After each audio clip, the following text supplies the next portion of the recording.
Hello, everybody. Happy Monday. Welcome in. Jim Scarcelli, the former Wolverine, is with us. He's back from the gym and back with his lunch. He's all happy because he just had his lunch and he's good to go, ready to talk some Michigan football on this Monday. There he is, Scar, looking good. How's things going?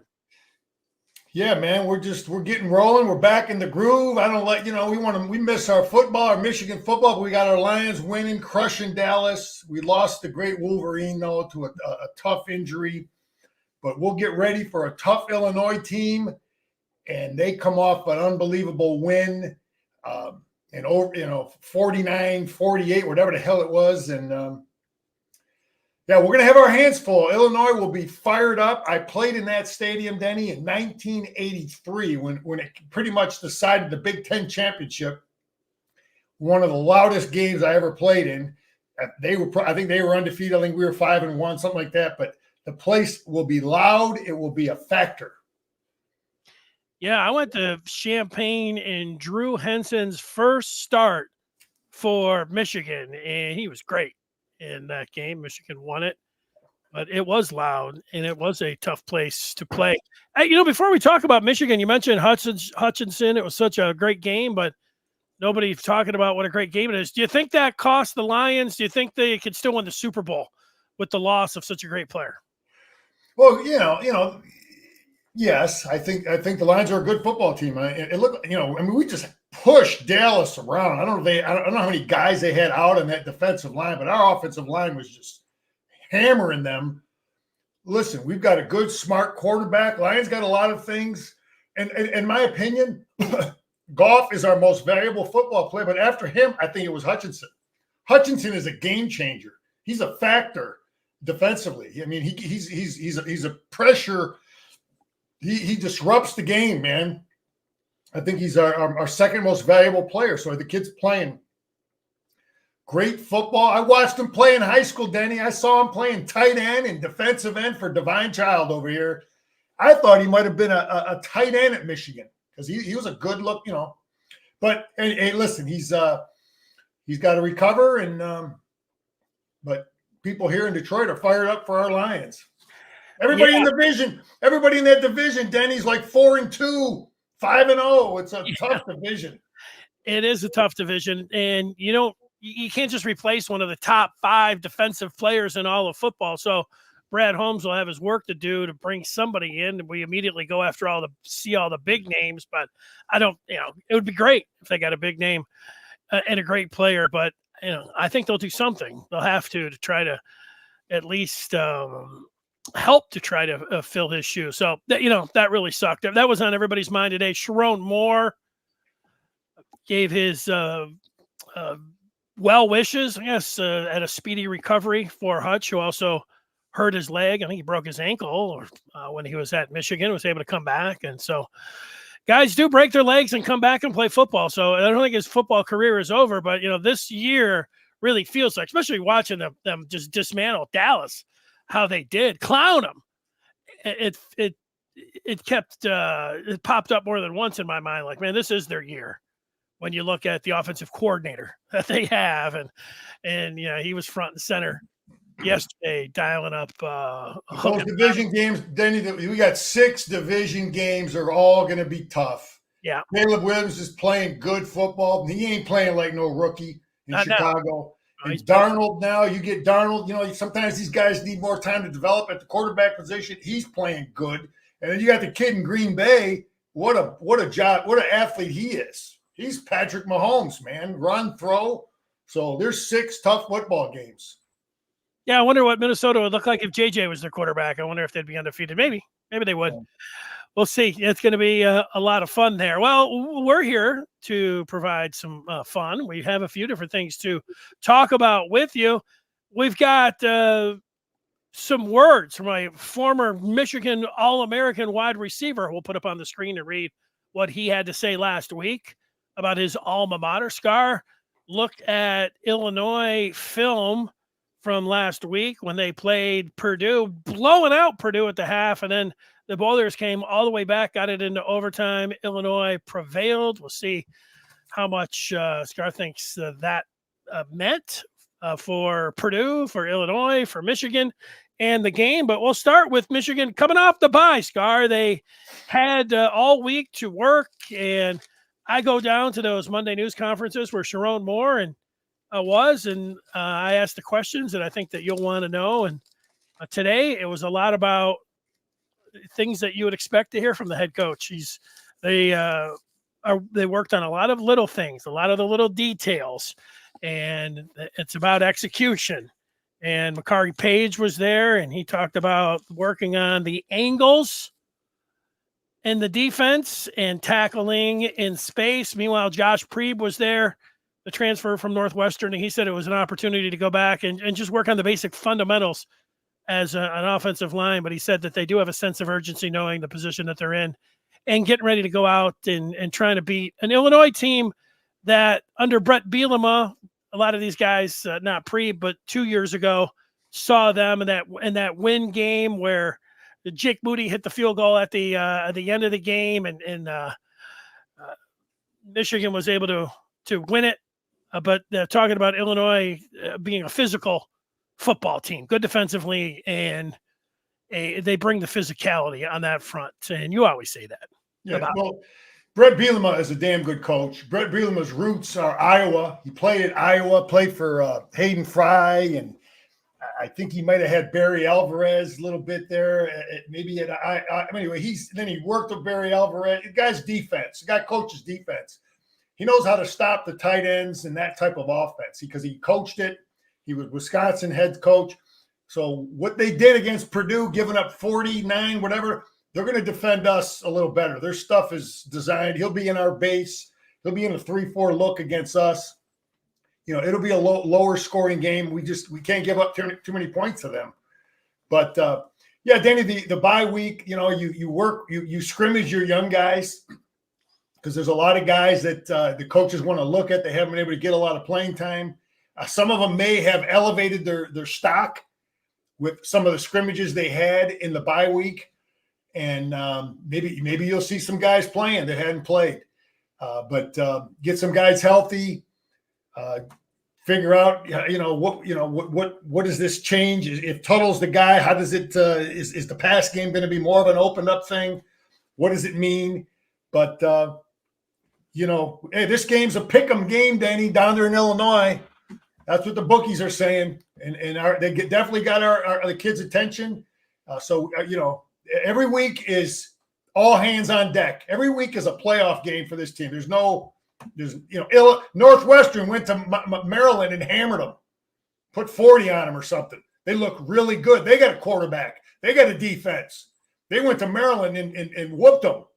So, yeah, we got to buckle up every week, one game at a time, and that's where we're at. Yeah, we all watched Oregon and Ohio State and all those explosive plays, but Michigan – this is their most important game. I don't sound like a coach or anything else, but if they don't beat Illinois, then the rest of these games, this thing can get ugly really quick. But they beat Illinois. You get on a little bit of a winning streak by beating Michigan State, and then you can feel a little bit better. We got some breaking news about the Michigan State game. If those of you have not already heard, came out in the last hour or so, that it'll be a night game in Ann Arbor. Michigan and Michigan State. You got a thought on that? A lot of people are like, ooh, with the animosity, the last time with the tunnel. Why would you ever do this? Well, you don't have a Jim Harbaugh and you don't have Mel Tucker. I think that will kind of ratchet things down a little bit. But your thoughts about playing a night game against the Spartans? I think this is like 5 night games for Michigan State. They don't care about these kids. They don't care how many night games they play. That pisses me off, all these night games. But, Denny, it's a big game. It doesn't matter. It doesn't matter. It's going to be a heated, hated, full go, nasty game. That's what it is, quickly, the Oregon-Ohio State game, two great football teams. Both have good quarterbacks that can throw, athletic, smart guys. They can run. They got backs that can run. They're good on defense. Oregon, the only way you move the ball against Ohio State, you better be able to throw the football. because he's going to overcommit. He's going to put guys in man coverage, and Oregon made him pay. You know, they got the quarterback. They got the ideal quarterback to beat an Ohio State team. You've got to be able to throw the ball against them when they're going to just man up and play zero coverage. But Ohio State's got football players, and I thought Ohio State had better players. I think you play that game on a neutral site, Ohio State would win the majority of them. That was my opinion. But great game. You know, they're both going to be brutally tough to win. But yeah, Denny, quickly going through the schedule, we got a big, you know, you got the Indiana-Nebraska game. I'm really anxious to look at that game. Those are two really good coaches playing at Indiana. So that'll be an interesting game. We'll see, get an idea where these two are. In fact, I'm going to give you a pick again, Denny, because I was right about USC last week. I said that game should be a pick 'em, and you're giving me 5.5 at home. So I thought USC was good because I thought it should have been a pick 'em, and home is usually worth 3 points. Same thing with this game. I think this game on a neutral site would be a pick 'em. Indiana, Nebraska, I think it would be a pick 'em on a neutral site. Okay, you're playing at Indiana. Okay, that's 3 points. It's not 6. I think 6 is too many. So I would take Nebraska with 6. So that's how I see that. And then I talked about Northwestern already. They're a much improved football team, and they will stop the run. And they'll be a bad matchup for our offense, okay? Because he's a good defensive coach, and it'll be tough for us to, they're good on defense, and we work right into their wheelhouse for them to defend us. Yeah, I think people just during the show here, a lot of people use the feedback, and people are talking about turnovers. If Tuttle can come out, it'll be very interesting to see what Michigan's offense will look like, their passing game. But if they can play a clean game, and if they can not turn the ball over, I would guess that the passing game would look a lot more formidable with Tuttle at quarterback if he doesn't fumble and if he doesn't throw an interception. I also think the defense can look a lot better if Michigan's not going 3 and out as much as they have in the first half of the season. I'm not saying that that's giving, the Michigan defense some pass or anything else, but when people keep saying, you've probably heard it, people talking about playing complementary football. But yeah, what really helped out that Michigan defense last year is when Blake Corum and Jay, when these guys were going on 10, 12, 13, 14 play drives, the defense came out there flying. They got a 3 and out. This defense, man, they can't even go over there and sit down. They got to stand up because they know they're going to be right back in there. So that could help out. It's going to help out everything. If you don't turn the ball over, passing game will look a lot better. The whole team will look a lot better. It'll be amazing what kind of life that can inject. Danny, that's been the formula. That's how we've been winning the last 3 years. That's how we won for 40 years, man. Control the football, keep your defense fresh, put some drives together, score, defense, get the hell off the field. Get your off, it's complimentary. You're absolutely right. And we got to get back to that. Let's see if they are able to do that or not. All right. I wanted to ask you a question. A former Wolverine had some thoughts on his program, a local program. It was Braylon Edwards, who does a show on the Woodward Sports Network. And I'll read this so people that are on the podcast will know what Braylon had to say. This is part of what he had to say. He says, Michigan was high on themselves, but there was too much power for one guy, Jim Harbaugh. Stop right there, Danny. There was too much power for one guy. I don't think Jim Harbaugh had more authority than any coach we've ever had over there. Jerome Moore has every bit as much authority. Same with Brady Hoke, same with Rich Rod. They hired their coaches. They had the final say on coaches, trainers, strength coaches, dietitians, everything. Same in players we recruit, players we don't recruit, players we offer scholarships to. He has the final say on everything, the head football coach right now. Jim didn't have any more power. So I don't know what the hell that statement means. Jerome Moore has every bit as much power as the head football coach of Michigan. He's not answering to anybody. about anything that goes on. He dictates and decided he wants to stay with what we're doing defensively. He decided and dictates what we're doing offensively. And he's delegated the authority to the offensive coaches. What we are and what we've done is what he believes in. So that statement right there, I totally disagree with. So you can comment and then go through the rest of the statement. Yeah, I agree with you. The head coach is the CEO. He's the front man. Everything comes back to him. I do think, though, that Jim Harbaugh, as he won over the last 3 years, it does give you it gives you more power. I mean, you can speak your mind more. After the 2020 season, his salary was cut, but after he won the Big Ten once, twice, 3 times, and won the national championship, you do become more. I think you do become more powerful. But Sharon Moore can do anything he wants, as the head coach. Here's more of what Braylon says. He says now you have to get back to a situation where you have a coach that's not above the team. Stop right there. So you're going to tell me I don't think Jim Harbaugh was above the team. I don't think Jim Harbaugh was a me guy at all. He's got assistant coaches that loved working for him. A me guy is a me coach that thinks he's above the team is a guy who wants to get all the credit and then throw people under the bus when they lose. I've never, ever heard Jim Harbaugh throw an assistant coach or a player under the bus. He's got coaches that want to work with him. I don't think he thought he was above the team. Now, at the same time, Danny, Jim Harbaugh was a winning coach at 3 different places before he came to Michigan. So the media, there was a lot of attention from the media in regards to Jim Harbaugh all the time. Before right when he got here, the rough years. So the same thing with Deion. Deion's getting a lot of attention. Does he want it?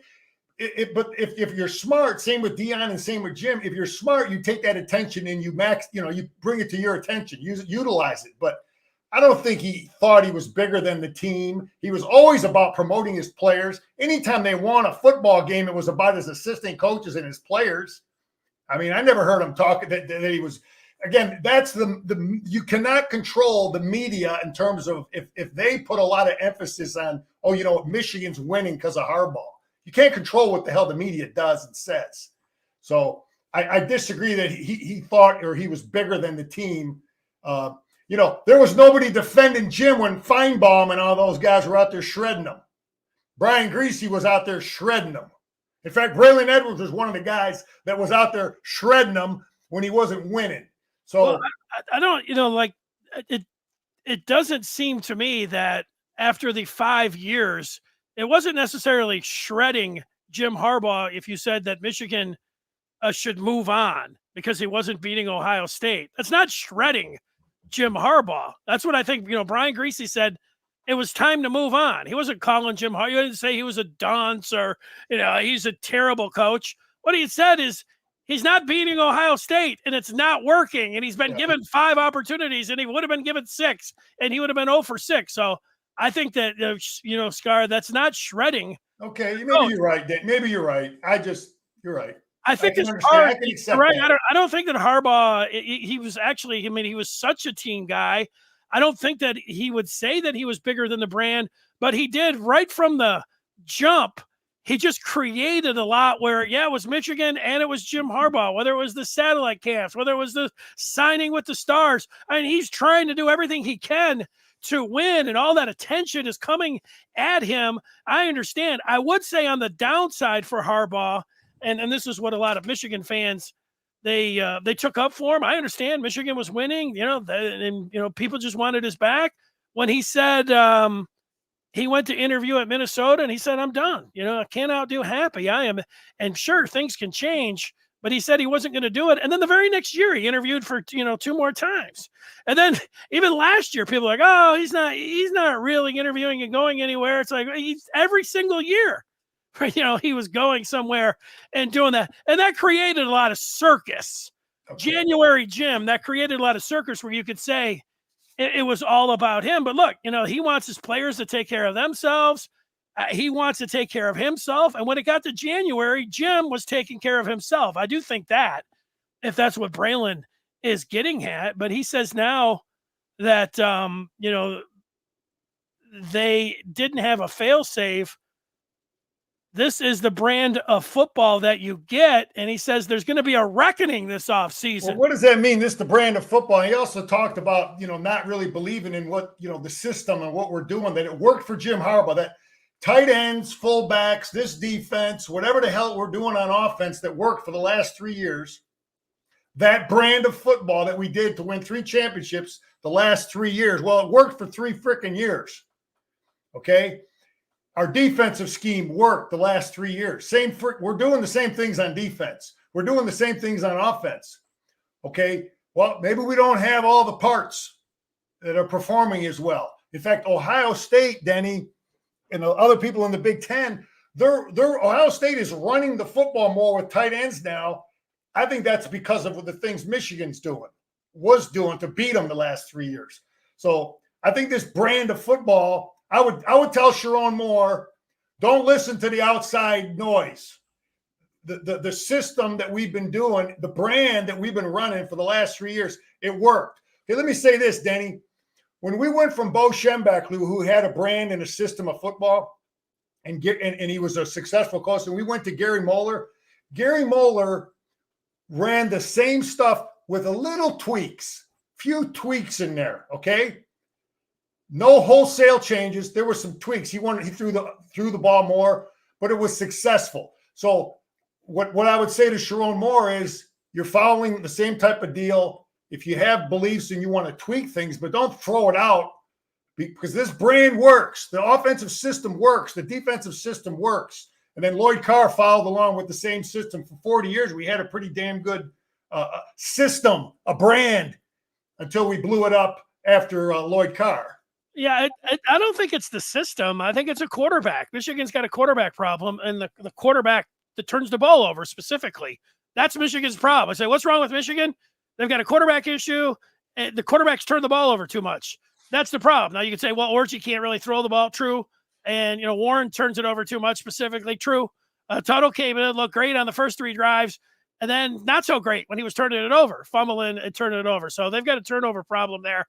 I would say to Braylon is that for the first 6 years, Jim Harbaugh was trying a lot of different things. Jim Harbaugh was going to speed and space. Jim Harbaugh was trying a different offensive coordinator, different defensive coordinator. And then he found something, and he kept working. And there was a lot of things in there. He changed the defense, got a new defensive coordinator. He also decided that, owning the line of scrimmage and playing a physical brand of football, that was what Michigan was going to do. And it worked. And you know what he did? He went different from what almost every other team was doing. And it's really helped. It really helped out. And you're right. A lot of teams have copied that. And that's been the Jim Harbaugh effect. Yeah, Danny, look, there's a lot of things with being a head coach, but our system works. He's just got to do, it's obvious. He's got to do a better job of making sure we have that. You watch Ohio State and Oregon play, you better have the kind of talent at every position like they did. They didn't like their You look at both of those schools, Danny. They didn't like their quarterback room. What'd they do? They went out and got a quarterback. I mean, I get it. We were in the playoffs. JJ didn't decide until mid-January what he was going to do. That held everything off too. He didn't declare until like January 15th. There ain't no quarterback coming to Michigan with JJ McCarthy still hanging around. So that's a whole nother deal going on there. Right, and they didn't know a potential quarterback if Jim Harbaugh was going to be there, so they didn't know. Jim Harbaugh decided like a week later. Right. Well, I don't know. That affected it all. I think that if Harbaugh stayed, that the Michigan quarterback room would be the exact same. You can make a case that their record could be the same. I'd happen to think that they may have beat Washington, if Harbaugh was here. But I don't think that they would have beaten Texas. Yeah, no, I don't know. I'm just saying, JJ didn't decide till mid-January. Right. And, no, you're right. Of course, all those kids were already signed. They're already committed. We're playing in the playoffs. So Sharon's got his back to the wall. I believe in the system, Sharon. The system, the tight ends, the offense. Just let's do a better job of filling the talent that we need. And another thing I think that was mentioned. Maybe we don't have the money. I think we do have funds. From what I'm hearing, we do have funds to get the kind of players and talent to compete financially. I'm just going to leave it at that. Michigan has the funds. Well, that's fun. And they're spending it. They spent a lot of money to keep this team, Denny, intact. That's what I'm hearing. You think Josiah Stewart didn't have people knocking on his door? He had a lot of people offering a lot of money at him. Yeah, Derek Moore, Mason Graham, all them guys, man. I think everybody got a bump. Yeah. Probably got paid. No, I hear you. That's good news. All right, let's see. Do we want to look at any of what else? Anyway, if I tell you that the signs that there's confidence in our program is recruiting. Okay, so maintaining the commitments we have, and I heard Andrew Babaloa, that he's trending toward Michigan. That would be great. That would be awesome to get that 4 or 5 star big tackle. And Danny, just real quick, how we beat Illinois before we get into this. Maybe I'll as we go through the film, I'll talk about it. But it's the same thing, man. Secure the football more than anything. Secure the football. Let's run it. Let's throw it. Defensively, we got to be great in the red zone defense because they got a quarterback. They're going to go. They're going to move the ball. They're going to throw the ball. This kid is good. He played for Lane Kiffin. He's good. And defensively, that's the big thing. Red zone defense, and then offensively, secure the football, and let's try to be multi-dimensional. All right, that sounds great. In terms of the film, we're going to get to that. I see it loaded up there. I want to tell everyone that now is a excellent time to join the Maize and Blue Review. Why would I say that? Well, the second half of the football season is kicking off this Saturday. So you got the football season, and then basketball season is rapidly approaching. And then Scar just mentioned recruiting and how that's going. All of that you can get access today by going to michigan.rivals.com. We'd love to see you over there. And now Scar is going to load up the game. And thanks to Quick Cut Video and Analytics, your place to store, share, and analyze game film. Go to Quick Cut and get that done by going there. And now with that, we have the film. There it is. Scar, you are ready to go. All right, look, Illinois is going against Purdue, which is we're not going to be in as much spread type stuff as them, but this was the same stuff that TCU did to us. And you're watching Illinois on defense, and Purdue had some success. You widen out you bring 2 guys out here, Denny, 2 guys wide over here, and you just run your quarterback.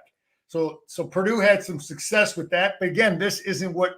But when you look at that, you say, well, why couldn't we do that with Orgy? You know what I mean?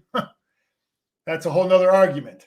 But Denny, we can do that with Tuttle. He has enough athleticism to do those things.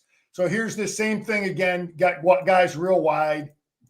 There's strengths and weaknesses to that formation. We really don't run it, but I just want to point it out. Here's Illinois and our nickel package, and Purdue's running RPO at them, having success. But we run this exact play. And you look at things, you look at what other people are doing, Denny, and you say, Michigan can run this. We run this exact same stuff. Just give them the same formation, and you'll probably get some of the same alignments from Illinois. You've got quarterback keep over here. You can put it in, tuck it in his belly, and pull it out and run the curl over here. RPO, run, pass, option. So now this is the run. This is the run option. You can't read all 3. Okay. It should be pointed out that this quarterback was making his first start, and he was a redshirt freshman, and Purdue was getting killed at the half. What was it, 27-3? Yeah. Well, the Purdue coach just said, I got this kid. I'm going to run the hell out of him. He ran him. He was not afraid, but he threw it enough. The kid was able to throw the football enough. Again, we're going to be in a different offensive scheme. We're going to see, we'll be with their base front. They'll have 5 guys up front here. Here they are again, Purdue.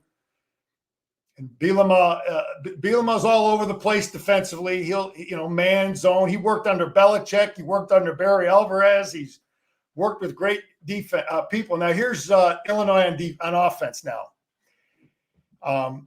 we run this formation. We run this exact formation, and they get we had a TD. We ran this same formation for a touchdown against USC. but we'll be in our base against this personnel grouping, and we've got to defend this. So they're going to have tight ends, Danny. Illinois will have tight ends in the football game. Bielema's a Wisconsin, Iowa guy. So, we have to adjust to this big tight end formation over here. But just like what people do, Danny, they're looking at how are you adjusting? A lot of times people will bring a ton of defense over here, sometimes too much defense to where all the tight ends are. And like Michigan, we ran the ball away. And that's what they do here. But Purdue defends it. But they still make the first down. Anyway, we'll see those formations. I really think that Illinois has a good offensive coordinator. He was at, I think it was Texas San Antonio. Illinois played him when this guy was the offensive coordinator, and they beat Illinois. And Bielema went out and hired him the next year. I can't think of his name. But the guy's a good offensive coordinator. He sees things. He finds things. He's got the kind of quarterback he wants, and they're capable of scoring points. And this is a disguise look from Purdue, but their coach sees it. He saw something. He knows what they're in. And Denny, this is a Tampa too deep, okay? But they're trying to look like they're in man, I think. And now this linebacker has to run with this receiver and on a too deep, right down the middle of the defense, and that's like real tough because they're kind of trying to disguise like they're in man. You see it pre-snap, Danny? Yep. Pre-snap, it looks like he's got him, okay. But on the snap of the ball, they're going to be a too deep coverage. And now the weakness of that defense is this guy here has to run and with anybody down the middle of the field, and it's tough. But their coach sees it. That's what the point I want to make is their offensive coordinator sees something. He understands the weakness of the defense. Now this guy's got to run. This linebacker's got to run with him, and it ain't happening. So, we really don't run a ton of Tampa 2. Wink doesn't. We don't see that. I don't see that much from him. Anyway, this kid's an athlete. This quarterback will run around. He's a good passer. He's he worked with Lane Kiffin at Ole Miss, and he wasn't playing there. And here you go again with Illinois on offense with the tight ends. And what does he run here? 2nd and 12.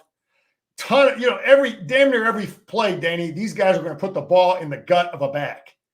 What that does is it just everything starts with the run pass option, So, defensively, it's just tough. It's like everything starts with, okay, it can be a pass, it can be a run. It can be quarterback keep. It can be quarterback keep, it can be a pass, or it can be the run. So it just everybody has to read that. These guys are all reading that mesh point. They're looking at that mesh point right there because it affects everything. So this coach really believes in a lot of that. This play is one of their top plays. It's like they like bringing this back, somebody across the formation. Okay, so they like this, putting the ball in the gut and bringing somebody across the formation and just dumping a short pass to them. Okay, this play right here, that's one of their top football plays. We got to defend it. So coach will have different answers for that play, different looks. But if I'm coaching Michigan's defense, that play is one of the top ones on my list. We got to stop that.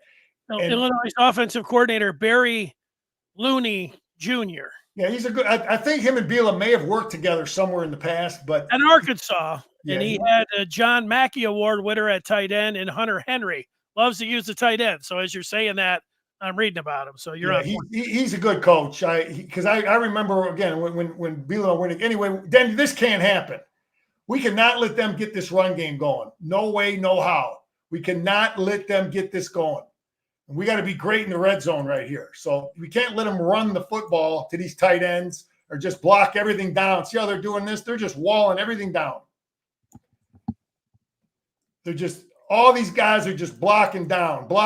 Everybody's blocking down. This guy's, I don't know what the hell he's doing, but they just block everything down, and he's over here on the quarterback, and there's nothing there. It's just easy.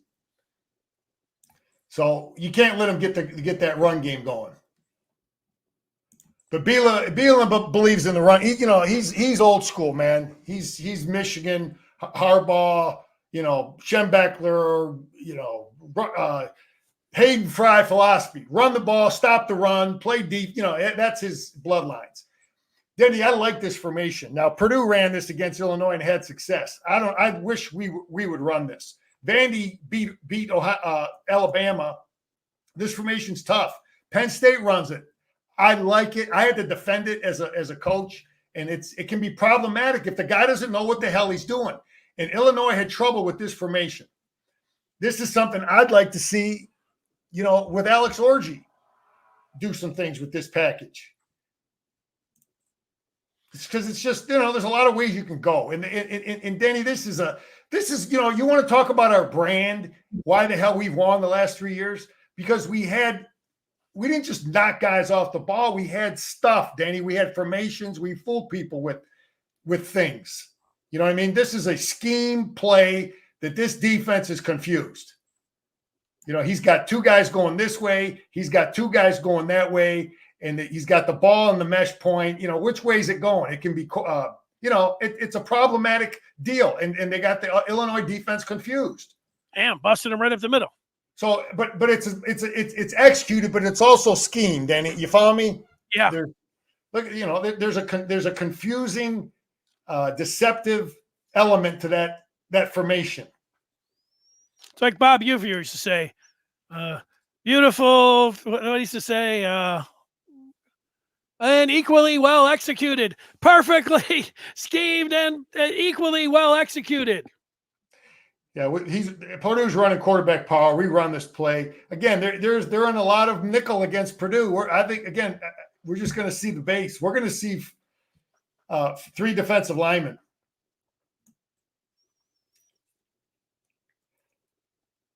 But I watched Illinois against Penn State. Illinois is lined up. They got, they just didn't have the talent like Penn State. Okay.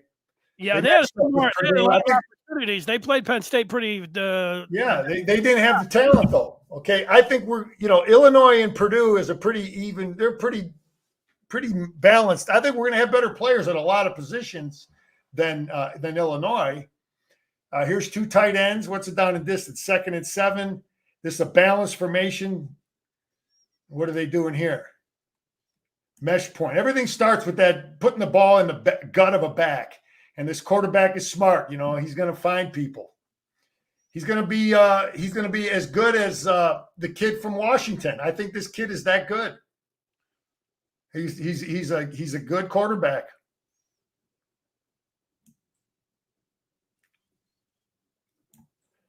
And this is a little boot pass to the tight end. Again, everything goes in the gut of a back. It makes you honor it, Denny. It makes you honor it. There it is. Everybody's looking at this. So this coach really, really is forcing this defense to honor that mesh point, and he brings the tight end across. Here's what I like looking at Luke Altmaier's stats. Sure, he's thrown for 1,400 yards with a 67% completion percentage. That's nice. 14 touchdowns, 1 interception. 14-1 interception touchdown rate. That's what I like. And here's the wheel route, Denny. We run this play. Well, I already showed that.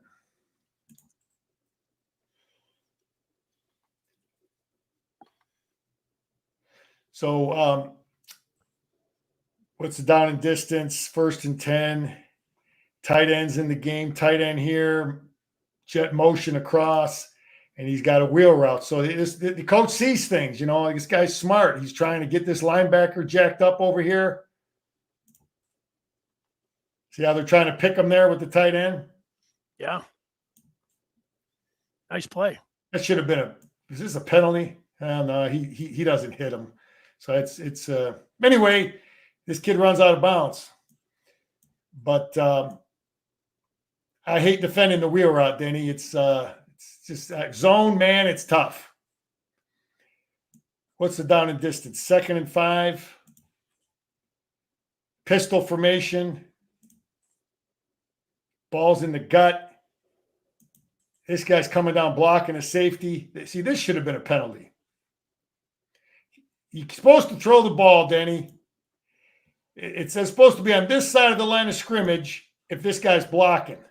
Well, these linemen are downfield here too, a couple of yards, aren't they? Well, let's see where the ball is. I mean, it's right there. I mean, I don't know. I guess the referee thought the ball was here, but that's a close call. Can these linemen be 3 yards down the field? What is it, 2 or 3? In the pros, it's 1 yard, and what's it, 3 in If the count? ball's on your side of the line of scrimmage, they can.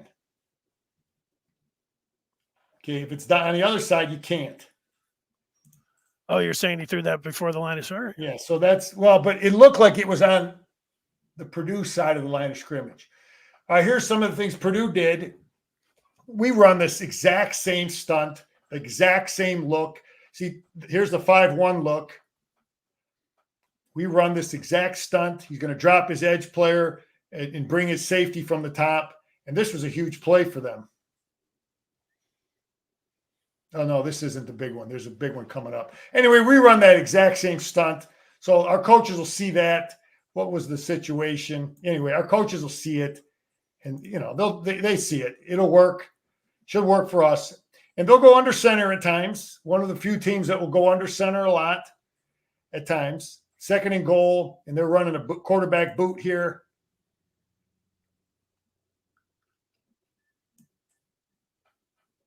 Interesting why they go under center. Well, they can run jet sweep. They probably so they can run jet. There's certain plays that are better under center. Anyway, they don't defend it. But everything matters, Denny. Your scouting report, what's he doing under center? What's he doing when the back is set to the left?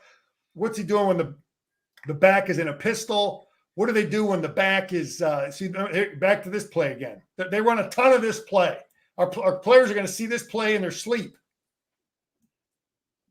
They try to, because it's easy dump off stuff. He'll pick up, Purdue's got it defended. They got a guy, but he doesn't make the tackle. So that play we got to stop. And we run this. What's this formation? Tight end here, pistol formation. Denny, again, there's so many tendencies. Is the back here?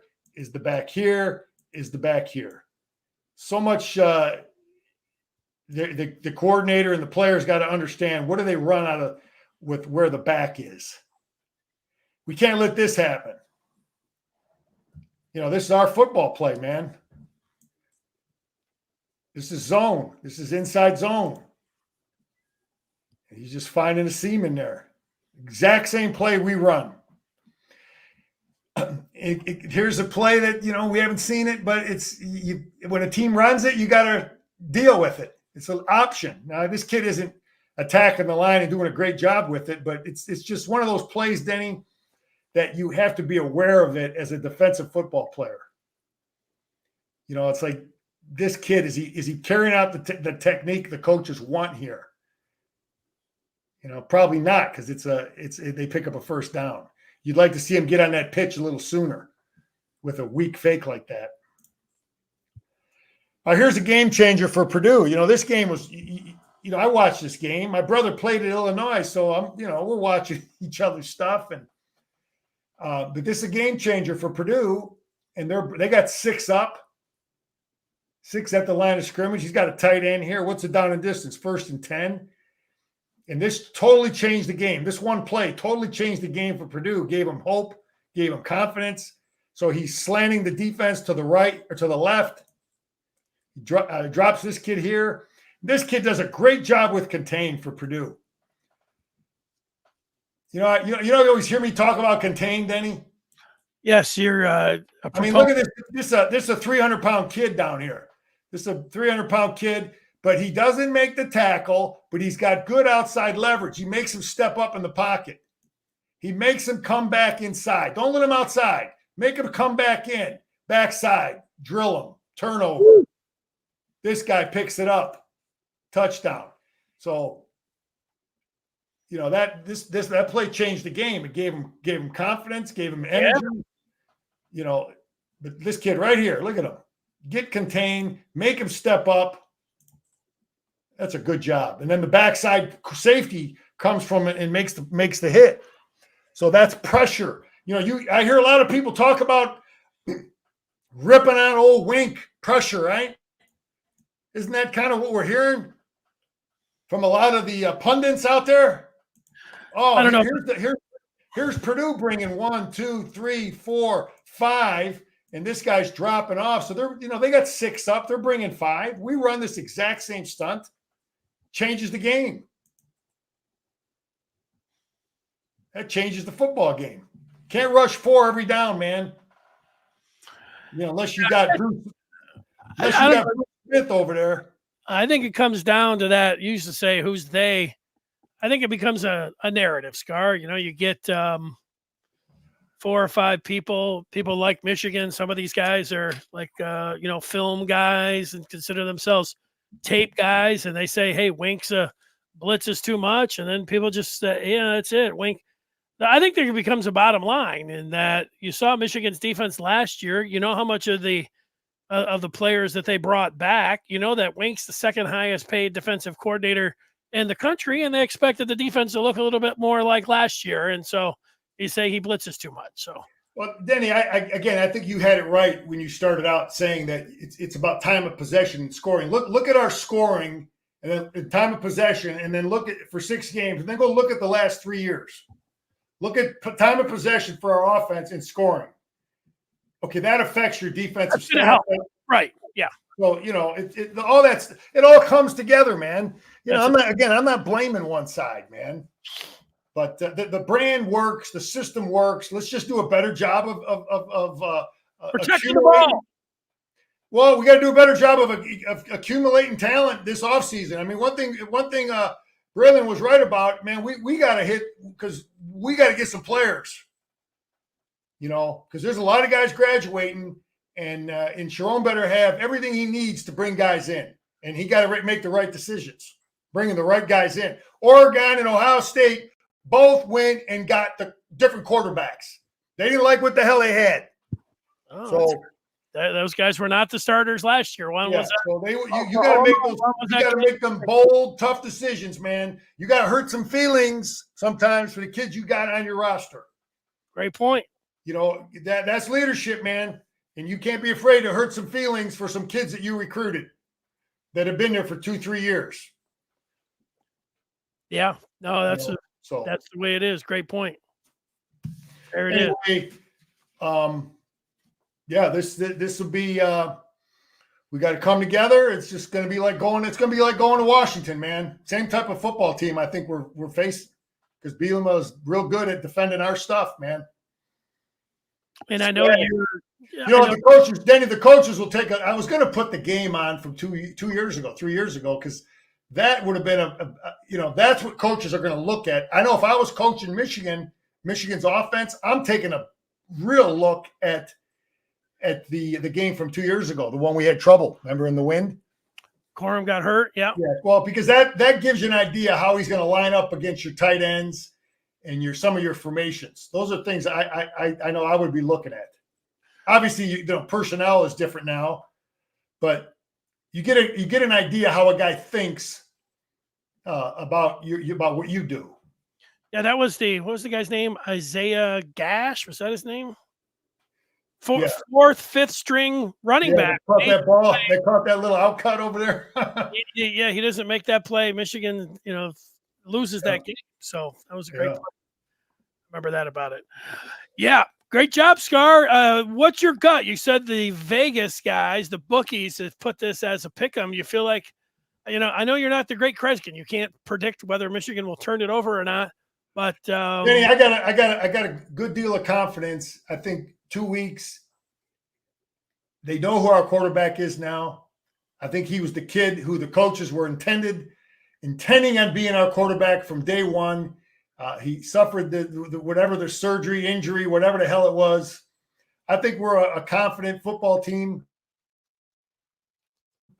and we're going to run it. We're going to throw it, and I still would like to see an orgy package. I still would.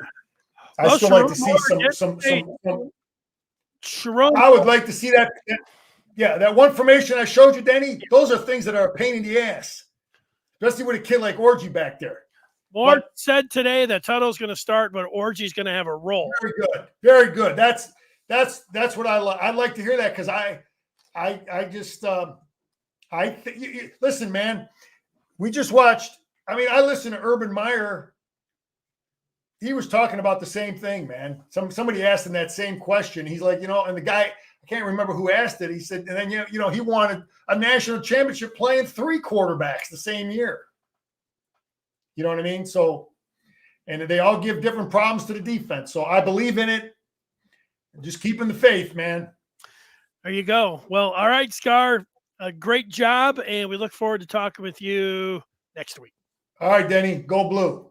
There he is, Jim Scarcelli. How about smash that like button?